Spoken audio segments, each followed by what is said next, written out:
June 18, 1944, Illinois. Metal pipes hissed somewhere above my head. Steam rose from the concrete floor in slow, ghostly breaths. And in that moment, before anyone spoke a word to me, I understood something that frightened me more than capture itself.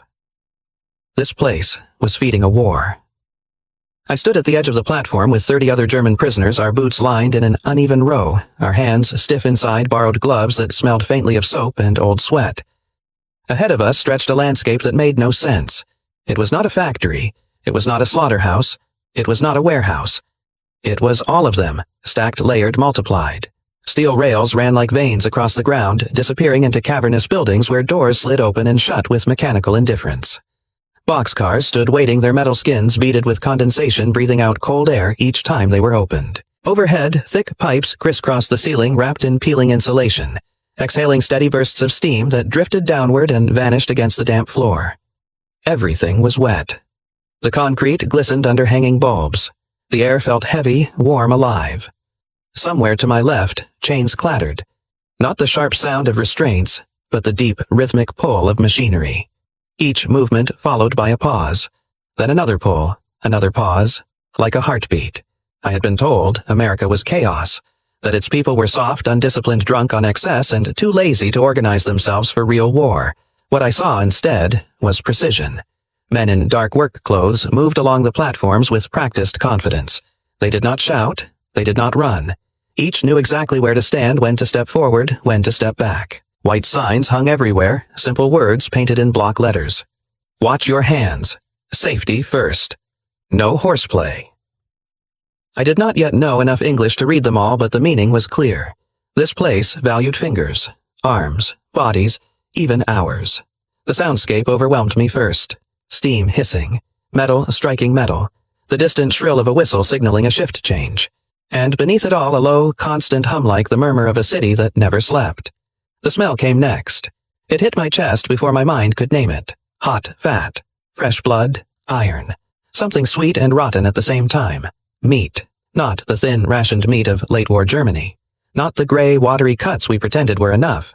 This smell was thick, undeniable, overwhelming. It wrapped around my face, crawled into my nostrils, settled behind my eyes. My stomach tightened not with hunger, but with confusion. I had not smelled meat like this in years. The American soldier escorting USA man, no older than 25, freckles on his cheeks, sleeves rolled up as if it were just another workday, raised his hand. Stay close. Watch your step. Floors slick. His voice was calm, almost bored. We moved forward. As we walked, the scale revealed itself piece by piece. Conveyor belts carried sides of beef the way rivers carry driftwood. Hooks descended from above, lifted loads, vanished again into the ceiling. Forklifts glided past us, their tires hissing against wet concrete, operators leaning casually in their seats, one arm resting against the frame as if this were a county fair instead of the beating heart of American war logistics. I tried to count.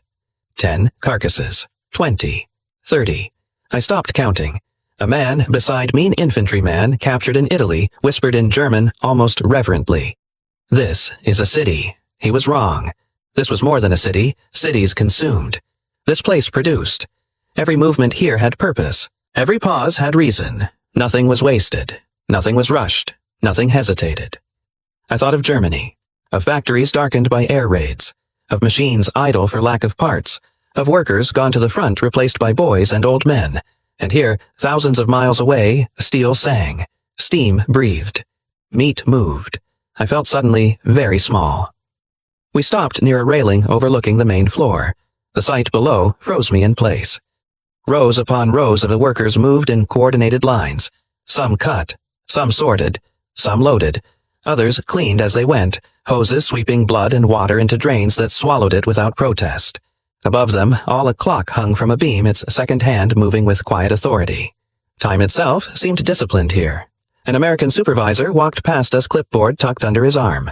He glanced at us briefly, not with hostility, not with curiosity, but the same way one looks at a shipment arriving on schedule. Make sure they get gloves that fit, he said to the guard escorting us. Lost a man's fingertip last week. Don't need more paperwork. Paperwork. That word echoed in my mind.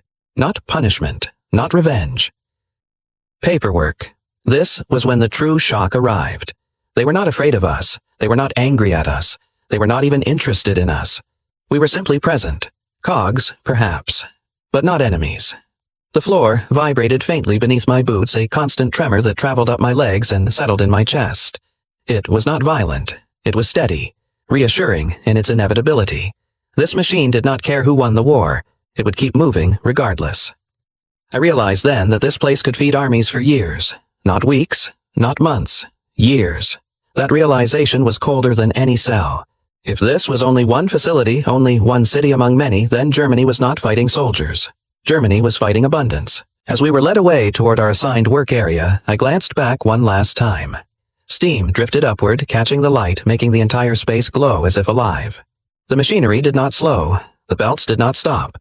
The war would be fed tonight, and tomorrow, and the next day. I had been captured by American soldiers weeks earlier. I had survived the Atlantic crossing. I had endured barbed wire and roll calls, but standing there breathing in steam and steel and meat, I understood something far more terrifying. We had already lost long before we ever surrendered, and this place should not exist. They did not shout at us. That was the first thing that felt wrong. We were led away from the platform in a loose line, boots slipping slightly on the damp concrete, the vibration of the machinery still humming through my legs. I kept waiting for the moment when someone would bark an order, raise a rifle, remind us who we were. It never came. Instead, an American with a clipboard pointed to the floor. Start there, keep it clean. Follow the arrows. Arrows. Painted white arrows ran along the concrete guiding movement the way rivers guide water. I bent down with a stiff broom, the handle rough against my palms, and began pushing blood-tinged water toward a grated drain that swallowed it instantly. No guards hovering over my shoulder, no curses, no blows. That was when the fear truly began. In Germany, fear had always been loud. It came with whistles, sirens, shouting officers, boots running down corridors. Fear announced itself before it arrived. Here, fear was silent. I did not understand the rules. Men worked around me without acknowledging my presence, stepping aside at the last second with practiced ease. A conveyor belt rolled past my left shoulder, loaded with hanging sides of beef that swayed slightly close enough that I could feel the air move as they passed. The belt never stopped. I cleaned step by step, guided by arrows and instinct, trying not to look up for too long. Every machine here seemed capable of ending a man without noticing he had ever existed. The floor trembled constantly. Not violently, precisely. A steady pulse that traveled through steel and bone alike. This place did not rage. It endured. After an hour, maybe two, a whistle cut through the air. Short, sharp, controlled. Men removed gloves, wiped their hands on aprons, and moved as one toward a break area marked by another sign. Shift change. 10 minutes. Time was measured here. Respected. Obeyed. I followed the others, uncertain whether I was allowed to stop. No one stopped me. We stood near a wall where a large clock hung, its face smudged with grease. The second hand swept forward without hesitation. I stared at it, transfixed. In Germany, clocks had become meaningless. Air raids erased schedules. Electricity failed. Production started and stopped according to chance. Here, time ruled everything. A man beside me, an American, his hair already streaked with gray, opened a metal lunch pail. The hinge squeaked softly. Inside were thick slices of bread wrapped in paper, a chunk of cheese, and an apple. He noticed my stare and paused. First day, he asked. I hesitated, then nodded. He took a bite, chewed, swallowed. Don't rush. Watch your hands. This place don't care who you are. That sentence stayed with me. Not who you fight for, not what uniform you wear. Who you are. The whistle blew again. We returned to work, and this time I was assigned to help pull a low cart along a marked path. The cart was heavy, its wheels worn smooth from endless repetition. A young American guided the front, nodding occasionally when we needed to slow or turn. No words were exchanged. The path took us past loading bays where refrigerated railcars waited with their doors open, cold air spilling out like breath on a winter morning. Inside, men stacked crates with calm efficiency. Each crate stamped with numbers, destinations, dates. Somewhere far away, soldiers would eat tonight because of this room. That thought tightened my chest. I had believed America to be wasteful, disorganized, too busy arguing with itself to fight properly. What I saw instead was discipline without cruelty. As the hours passed, patterns emerged. Men rotated jobs to avoid exhaustion. Machines were shut down briefly for inspection, then restarted without drama. Every accident, rare as they were, triggered immediate response. Once a worker shouted not in anger, but alarm. A glove had caught briefly on a hook. Everything stopped. The belt froze mid-motion. A supervisor appeared, not running, not panicked, simply present. The man flexed his fingers. Intact. Good, the supervisor said. Back to it. The belt resumed. I realized then that the Americans feared damage to their workers more than they feared us. A missing finger meant lost output, lost efficiency, lost time. A POW could be replaced. A skilled worker could not. That truth was unsettling and humbling. During another brief pause, I caught sight of a sign posted near a machine. No horseplay. One mistake can cost a hand, not a threat, a fact. My mind drifted unbidden back to Germany. To a factory near Essen, bombed twice in 1 week. To machines sitting silent under broken roofs. To men working in darkness because electricity came only when it could. To hunger that followed us even to the assembly line. Here, the lights never flickered. Here, trains arrived and departed like clockwork, their schedules pinned neatly on boards updated with chalk. I watched a man erase a time, replace it with another, and move on. The war felt very far away inside this building, and yet it was everywhere. Every crate, every rail car, every ticking second on the wall clock. I began to understand why no one watched us closely. Escape would be pointless. Where would we go into a country this vast, this organized? Beyond the fences lay roads, trains. Cities that ran on systems we could not disrupt, could not outrun. This machine did not need to imprison us. It simply absorbed us.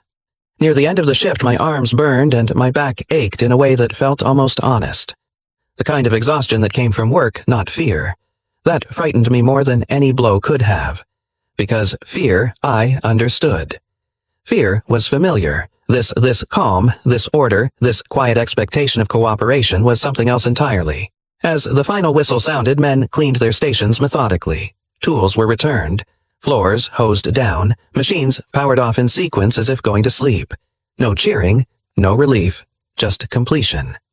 I stood there, damp gloves in my hands, watching steam rise once more from the floor thinner now, as if the building itself were exhaling after a long day. I realized then that I was not afraid of being hurt. I was afraid of being insignificant. Afraid that everything I had believed about strength, about power, about victory, had been wrong. This place did not need hatred to function. It did not need fear to enforce order. It simply worked. And for the first time since my capture, I felt something colder than terror settle into my bones. Respect. The whistle blew again. Not sharp this time longer. Different. Every machine obeyed it. Belts slowed. Hooks stopped swaying. Steam thinned, then drifted upward like breath released after holding too long. Men set their tools down in the same order they always did, wiped their hands, and turned, not toward exits, not toward guards, but toward food. I followed without being told. The room we entered was wide and low-lit by bare bulbs that hummed softly. Long wooden tables ran the length of it, scarred by decades of use. The smell hit me before I saw anything else. Bread, coffee, hot meat. My body reacted before my mind could intervene. My stomach clenched hard enough to make me dizzy. I had not expected this. Not here. Not now. There was no separate line for us, no sign marked prisoners and Americans. Just one counter, one rhythm. Men stepped forward, trays in the handsome metal, some chipped enamel sliding along the rail. An American behind the counter worked quickly, efficiently, his motions practiced and unremarkable. He dropped portions without looking at faces. Meat, bread, potatoes, coffee poured from a dented steel urn. When my turn came, I froze. For a half-second I waited for the correction, for the smaller portion, for the insult disguised as policy. None came. The piece of meat landed on my tray with the same dull sound as every other. Steam rose from it, carrying a smell that made my throat tighten. The man behind the counter nodded once. "Move along." I moved.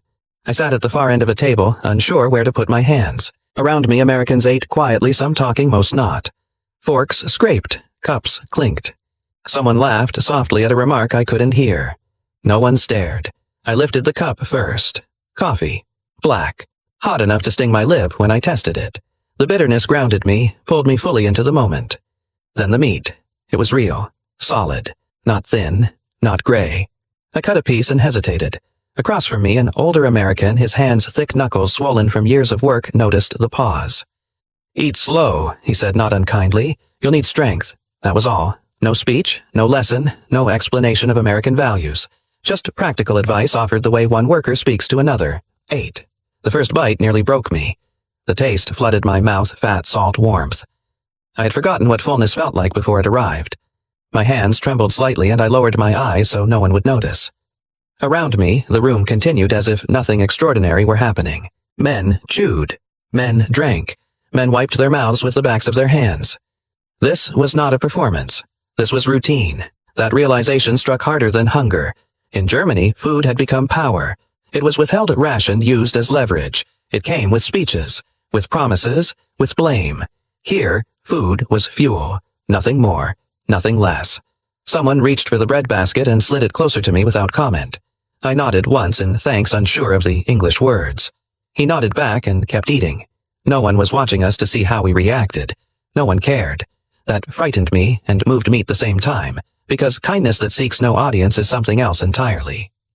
I thought of home, of my mother cutting bread thinner each week, pretending it was enough, of letters that spoke of empty shelves and long lines, of factories bombed not for what they produced, but for the idea that they could. And here, in the heart of American industry, food moved freely, even to enemies.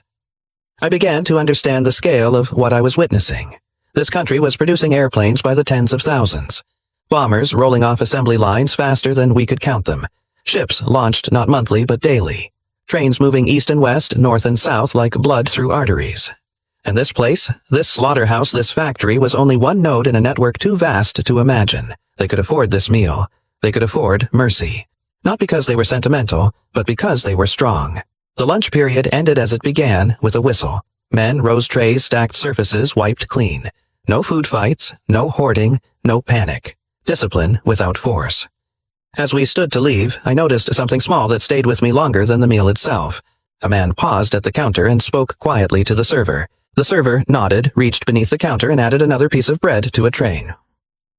Argument, no record. A gesture so small it would never appear in any report. Yet, it mattered.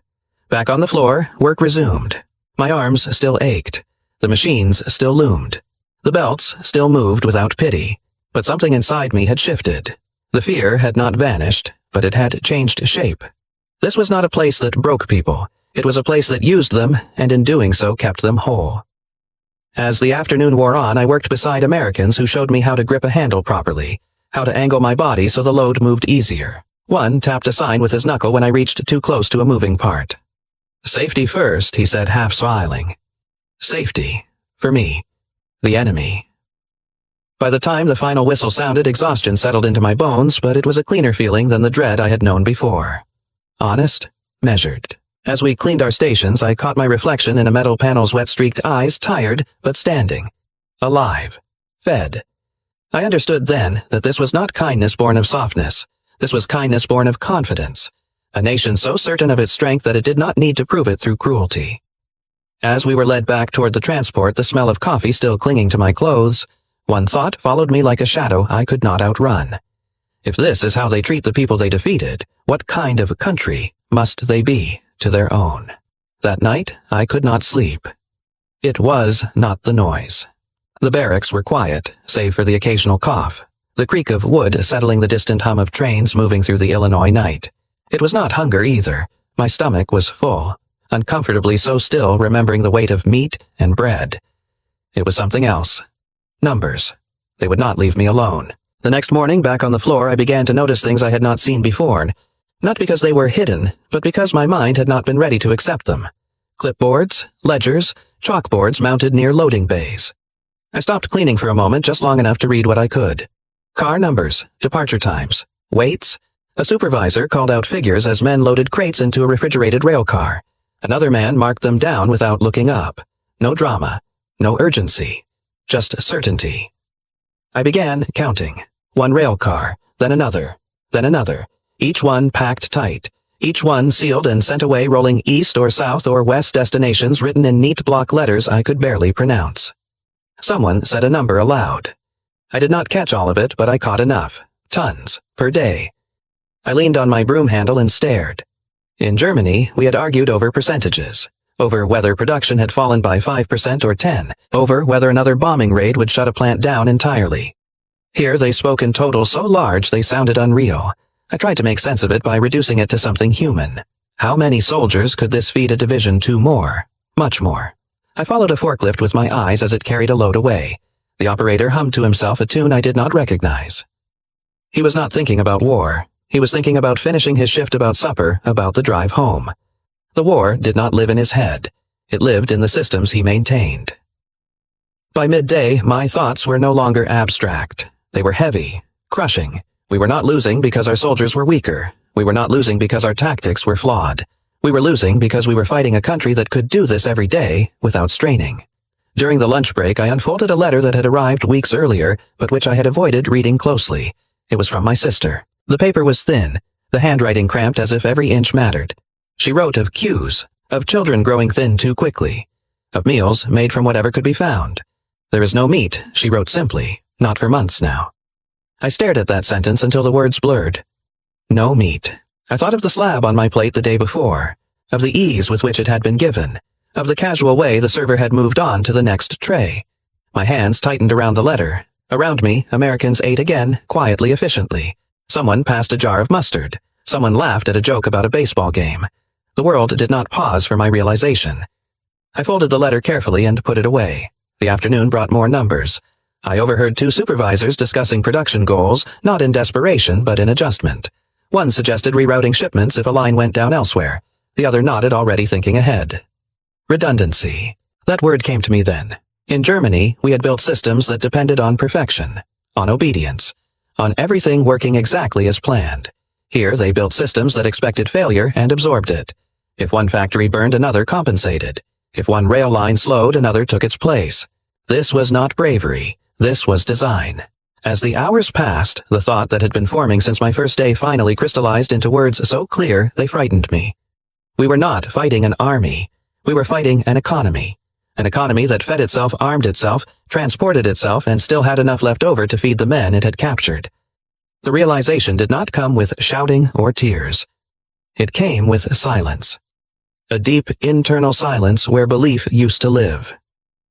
That evening after work, I sat on my bunk and watched other men read their own letters. Some stared at the floor. Some closed their eyes. One man laughed softly at something his wife had written, then stopped laughing halfway through. No one spoke. What was there to say? The next days only reinforced the truth. Trains arrived on schedule, even when storms rolled through. Lights stayed on through the night. Machines were repaired before they failed. Accidents were recorded, analyzed, prevented from repeating. And always food. Steady, reliable, unremarkable in its abundance. I began to feel shame in ways I had not expected. Not shame for being captured. Not shame for being fed.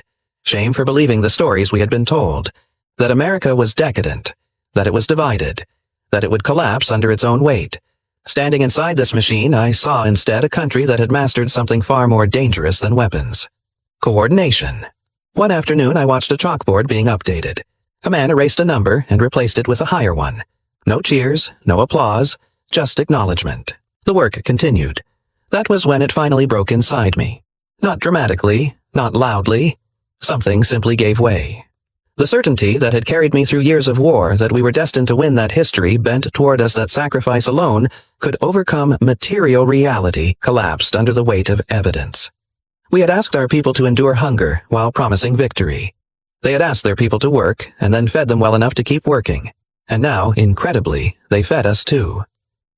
That night, lying on my bunk, I stared at the ceiling and tried to imagine Germany producing like this, feeding like this, organizing like this. I could not. And in that failure of imagination, I understood everything. Victory was not taken from us on a battlefield.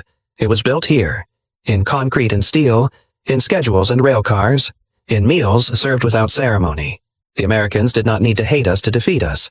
They simply outproduced us. When I closed my eyes, the image that returned was not of soldiers or flags, but of a clock on a wall, its second hand sweeping forward, indifferent to ideology. Time was on their side. And for the first time since the war began, I accepted a truth I had resisted with every part of myself. We never stood a chance. The realization did not arrive all at once. It settled. After the numbers, after the letters, after the quiet certainty that we had been outbuilt rather than outgunned, something inside me searched for a final answer. Not a justification. An explanation. If they could do all this, if they could feed armies, run factories day and night, move trains like clockwork, then why were they feeding us? That question followed me back onto the floor the next morning. The routine was unchanged. Arrows on the concrete. Whistles at set times. The same supervisors, the same machines, the same unbroken rhythm. No extra guards, no tightened rules, no shift in tone. Victory was approaching. Everyone knew it by then, yet nothing hardened. I watched an American foreman stop a belt when a young worker stumbled. The man wasn't injured. He was embarrassed. The foreman said nothing more than, "Take a minute." Then, back to it. A minute. In Germany, a stumble earned a shout. Or worse. Here, it earned time. Later, a crate split as it was lifted, spilling its contents onto the floor. Meat slid across the concrete. A pause. A breath. Then, men moved in not to assign blame but to recover what could be saved, to wash what could be washed, to mark what could not. Loss was measured, contained. No punishment followed. I kept waiting for the other shoe to drop, for the cruelty that would explain the kindness as deception. For the moment when generosity would be revealed as weakness or as a trick. It never came. At lunch, a different man sat across from me, younger than the one who had first told me to eat slowly. His hands were nicked with old cuts, his sleeves rolled high. He chewed, swallowed, then nodded toward my plate. "Good, right?" he said. I nodded. He grinned. "My old man used to say if you don't feed a worker you're stealing from tomorrow." He said it lightly, as something learned at home, not in a book. That sentence stayed with me. Not if you don't feed a soldier, if you don't feed a worker. It occurred to me then that many of these men had never thought of themselves as heroes. They did not speak of ideals. They spoke of shifts, of safety, of getting the job done without anyone getting hurt. And yet they were building something vast. Not just weapons, but trust in systems. Faith in process. Confidence that rules existed to protect, not merely to punish. I began to see it everywhere. In the posted regulations that applied to everyone. In the insistence on proper gear even for prisoners. In the way arguments were settled with clipboards, not fists. This was not softness. This was restraint. They could have starved us. No one would have stopped them. They could have worked us until we broke. The war would still have been won. They did neither. Not because they were saints, but because they did not need to. That distinction mattered. One afternoon, a guard escorted a small group of us past an office window. Inside, a woman typed steadily, stacks of paper arranged in neat piles. On the wall behind her hung a simple sign. Follow procedure. Nothing about enemies. Nothing about punishment. Just procedure. I thought of the speeches we had grown up with, of the promises that suffering would forge greatness, of the insistence that mercy was weakness. Standing there, fed and unchained in every way that mattered, those ideas felt suddenly childish. Strength, I realized, did not announce itself. It did not sneer. It did not posture. It did not need to hurt. It simply set boundaries and enforced them evenly. The men and women I saw each day were not perfect. They complained about the heat, about supervisors, about long hours. They joked, they grumbled, they made mistakes, but they trusted the system enough to argue within it. That trust was the real weapon. I began to understand that this war had been shaped long before the first shots were fired. It had been shaped in schools that taught process, in factories that rewarded consistency, in communities that believed rules mattered even when no one was watching.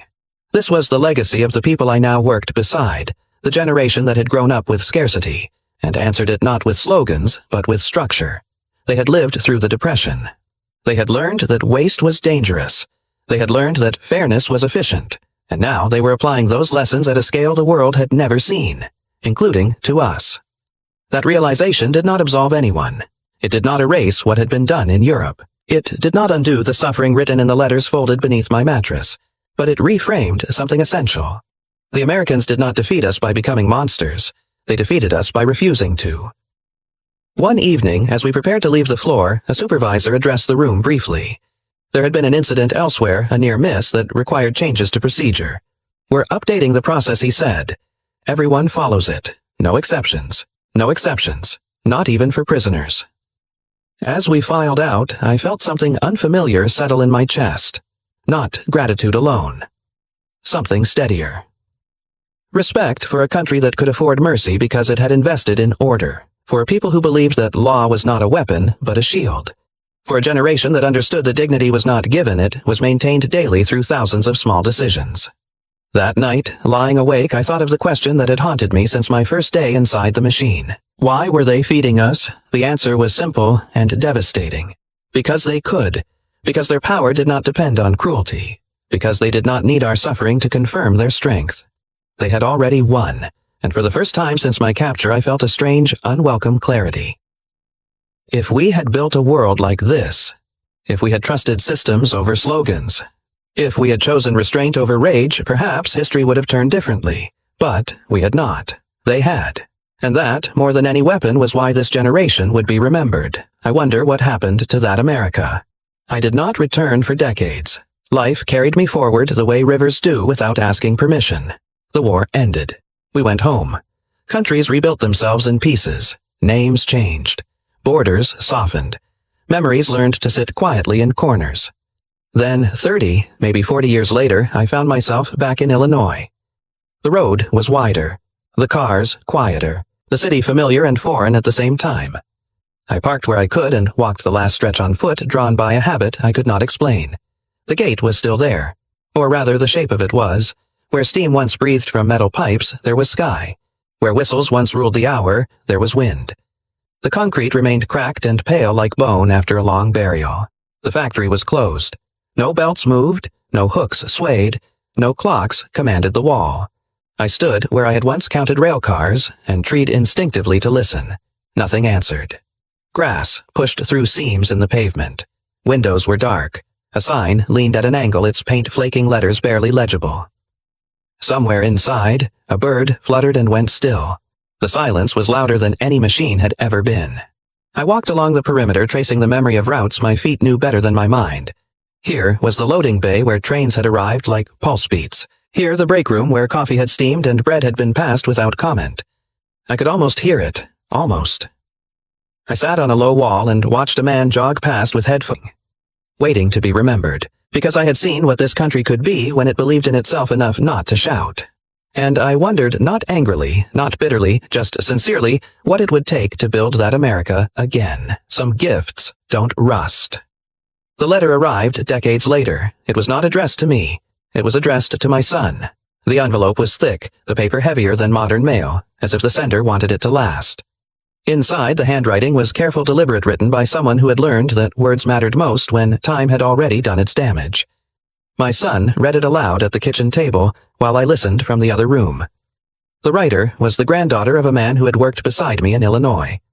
She had found his name in old records then, in a box of papers her family kept out of habit more than intention. Among ration cards and faded photographs there was a note he had written after the war. It mentioned food. It mentioned Americans. It mentioned a factory where enemies were fed the same as friends. She did not write to apologize. She did not write to explain. She wrote to say, "Thank you. I grew up hearing that my grandfather survived the war," she wrote. "But only recently did I learn how." She described a man who returned to Germany thinner than he should have been, quieter than before, but alive. A man who never spoke of battles, never spoke of flags, but who spoke sometimes of bread, of coffee, of being treated like a human being when he no longer expected it. "My family would not exist," she wrote, "without that kindness." My son stopped reading for a moment. Neither of us spoke. Across the table, sunlight fell on the same kind of wood that had once lined tables in a factory break room. Outside, a delivery truck passed. Life continued.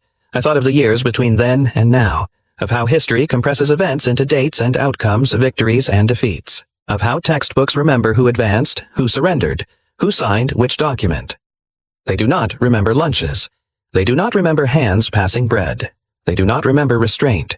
And yet, those were the moments that endured. I asked my son to finish the letter. The writer explained that she did not expect a reply. She only wanted the gratitude to be spoken out loud, even if it arrived late, even if it reached the wrong hands. Because gratitude, she wrote, does not expire. I sat down then, not because I was weak, but because I finally understood what had survived the longest. Not the factory, not the machines, not even the nation as it once was. What survived was the choice. The choice not to humiliate when humiliation was easy. The choice not to starve when starvation would have gone unnoticed.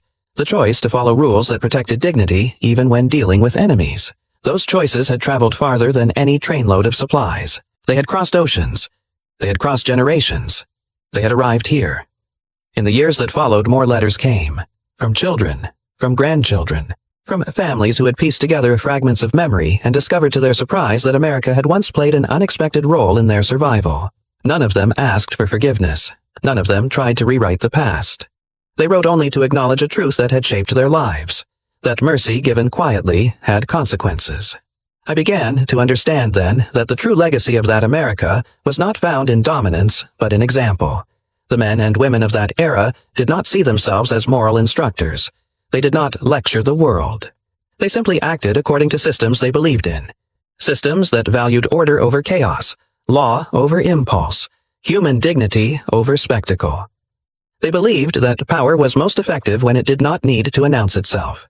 That belief had fed us, literally. As I grew older, I spoke less about the war, but when I did not speak of surrender or defeat. I spoke of a table, of a plate set downs and eyes, forward sealed inside his own rhythm. A truck rolled by carrying boxes stamped with names I did not recognize, destinations, faraway origins, farther still. I wondered where the work had gone. The thought came uninvited, but it did not leave. Back then, this place had felt permanent, indestructible, a fact of nature as solid as gravity. It had been built not just of steel and concrete, but of certainty. Now it felt like a question. I remembered 1944, the way men moved together without needing to agree on everything, the way arguments ended when the whistle blew, the way rules were followed not because they were loved, but because they worked. I remembered confidence, not arrogance, not noise confidence. The quiet belief that tomorrow could be built, measured, improved. I looked around me now and saw something different. Signs argued with each other, banners pulled in opposite directions. Conversations ended before they began. I did not hear the language of process. I heard the language of doubt. It was not worse, not better, just different. In 1944, people had believed in production, in making things, in touching the results of their labor and knowing what it fed, where it went, who it supported. Today, the work felt distant, abstract, moved elsewhere by forces no one could quite name, controlled by systems too large to see and too small to feel responsible for. Then, the nation had been bound together by schedules and shipments, by shared inconvenience and shared purpose. Now it seemed bound by arguments about memory itself. What had happened to that America? I did not ask the question as an accusation. I asked it as a witness. Because I remembered what it looked like when disagreement did not fracture the whole. When people complained, yes, but within a framework they trusted to hold. I remembered when rules felt like guardrails, not weapons. When dignity was not a slogan, but a habit. I walked farther, past buildings repurposed into storage, past walls painted with new colors over old stains. History layered upon itself until it became decoration. I wondered what a young worker would see here now. Would he feel the weight of what once moved through these spaces? Would he know that this quiet ground had once fed armies, including men like me? Or would it all feel like ruin, without context? I realized then that nostalgia is not about returning to the past. It is about measuring the distance. The America I had known did not believe itself perfect. It believed itself responsible. It accepted limits. It respected expertise. It trusted that systems properly tended could protect people from their worst instincts. It was an America built by people who had learned, often the hard way, that disorder costs lives. Standing there, I thought of the men who had fed me when they did not have to. Men whose names I never learned. Men who never thought of themselves as symbols. They had simply done their jobs well, consistently, without cruelty. Their legacy was not in monuments. It was in methods. As I turned to leave, a family passed by. A grandfather, a father, a child. The older man pointed at the building and said something I could not hear. The child nodded, uninterested, already pulled forward by the present. I did not blame him. Every generation inherits a country, and then decides what to do with it. I carried no judgment with me as I walked away. Only a quiet hope that the habits I had once seen, discipline without harshness, strength without spite, were not gone merely sleeping on without ceremony. Of a sentence spoken without emphasis. Eat slow. You'll need strength. That sentence carried me farther than any ideology ever had, because it reminded me that the strength can be shared without being diminished. That generosity, when rooted in confidence, does not weaken a nation, it defines it. When my grandchildren asked me what America was like then, I did not describe its size or its weapons. I described its habits. I told them that it was a place where rules mattered, where work was respected, where enemies were fed because hunger was not a tool. I told them that it was not perfect, but it was purposeful, and purpose once learned can be relearned. The last letter arrived on a winter morning, the handwriting unsteady this time. The writer thanked us again for listening, for remembering, for carrying the story forward. At the bottom, she had written a sentence her grandfather used to repeat in old age. My son read it quietly. Then he looked up at me, and together we understood why this story had to be told, not as accusation, not as nostalgia, but as inheritance. Because history remembers who won the war, But my family remembers who fed us when they didn't have to,